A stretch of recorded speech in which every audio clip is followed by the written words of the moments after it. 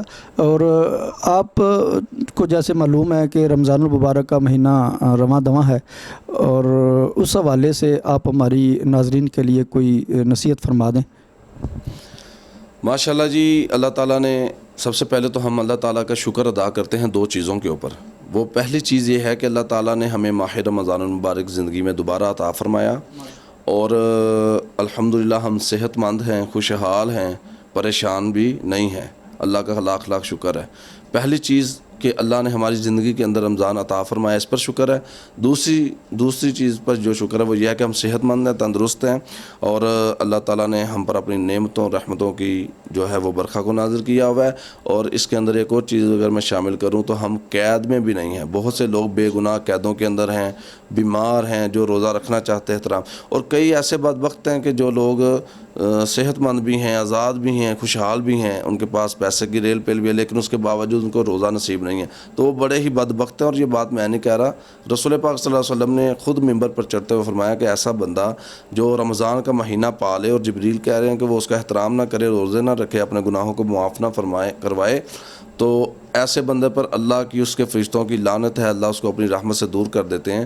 تو نبی علیہ السلام فرماتے ہیں آمین، کہ میں بھی اس کے اوپر اسی طرح کے الفاظ بولتا ہوں جو آپ نے بولے ہیں۔ تو اللہ تعالیٰ ہمیں اس سے محفوظ فرمائے۔ تو رمضان کا احترام بہت ہی اہم ہے، اس کو اللہ تعالیٰ ہمیں نصیب فرمائے، اور یہ نصیب والوں کو ملتا ہے، چاہے وہ زندہ ہیں یا مرے ہوئے ہیں۔ تو جو مر گیا اس کی بات تو نہیں کر سکتے، لیکن جو زندہ ہے اس میں بھی نصیب والوں کو یہ میسر آتی چیز۔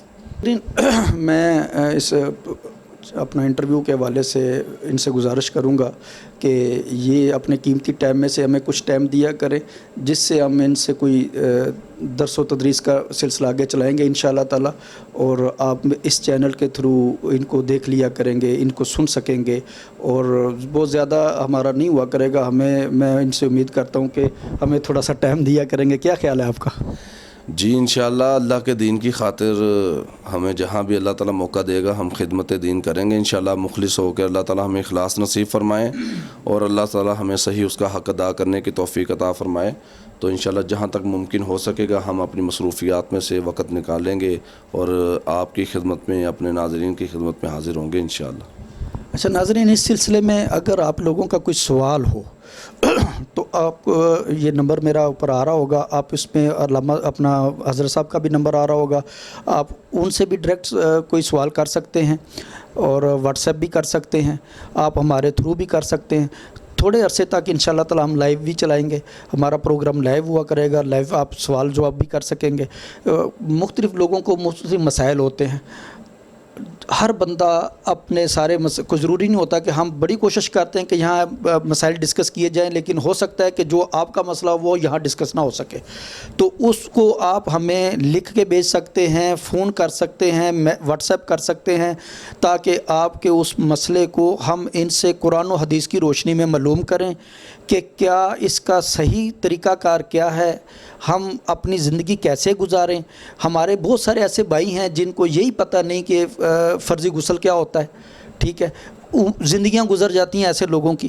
تو میں اس حوالے سے ان سے ٹائم لے رہا ہوں. اور بھی علماء کرام انشاءاللہ آیا کریں گے ہمارے اسٹوڈیو میں، جو ہمیں یہ بتایا کریں گے کہ ہمیں وضو کیسے کرنا ہے، ہمیں غسل جنابت کیسے کرنا ہے، ہمیں جنازہ کیسے پڑھنا ہے، ہمیں گھر کی اندر کیسے رہنا ہے، اپنے گھر کی زندگی کو کیسے گزارنا ہے، اپنے والدین کے ساتھ، اپنے بیوی بچوں کے ساتھ. یہ بہت اہم چیز ہے کہ آپ اپنے بچوں کا کیسے خیال رکھیں گے، ان کی تربیت کیسے کریں گے. صبح سے لے کے شام تک بھاگ دوڑ کر رہے ہیں ہم لوگ، لیکن یہ نہیں پتہ کہ ہم نے وہ جو پیسہ کمایا ہے اس کے وہ حلال ہے کہ حرام ہے. حرام ہے تو حرام سے بچوں کی تربیت کیسے ہوگی، حلال ہے تو حلال ہونے کے باوجود ہمارے بچے کیوں نہیں سدھر رہے، کوئی تو کمیاں ہوں گی نا. تو وہ ہم معلوم کرنے کی کوشش کریں گے ان سے کہ قرآن و حدیث کی روشنی میں، کیونکہ آقا علیہ السلام کے دور میں بچوں کی تربیت ہوتی تھی، انہوں نے رہنمائی فرمائی ہے ہماری ہر معاملے میں. جب ہمارے نبی نے ہمیں واش روم جانے کا طریقہ بتایا ہے، واش روم سے نکلنے کا دعا بتائی ہے، اور غسل کرنے کے طریقے بتائے ہیں، ان کی دعائیں بتائی ہیں، ہر رات کے اندھیرے کے معاملات، دن کے سویرے کے معاملات بتا دیے. تو یہ سارا کچھ ہونے کے باوجود اگر ہم میں کوئی کمیاں ہیں تو ہمارے علم کی کمی ہے. تو وہ علم ہم انشاءاللہ تعالی اس چینل کے تھرو ان علماء سے حاصل کریں گے، اور میں امید کرتا ہوں کہ یہ ہمیں باقاعدہ ٹائم دیا کریں گے. انشاءاللہ تعالی پھر نئے کسی عالم دین کے ساتھ، نئے انٹرویو کے ساتھ آپ کی خدمت میں حاضر ہوں گے. اجازت دیجیے، اللہ حافظ.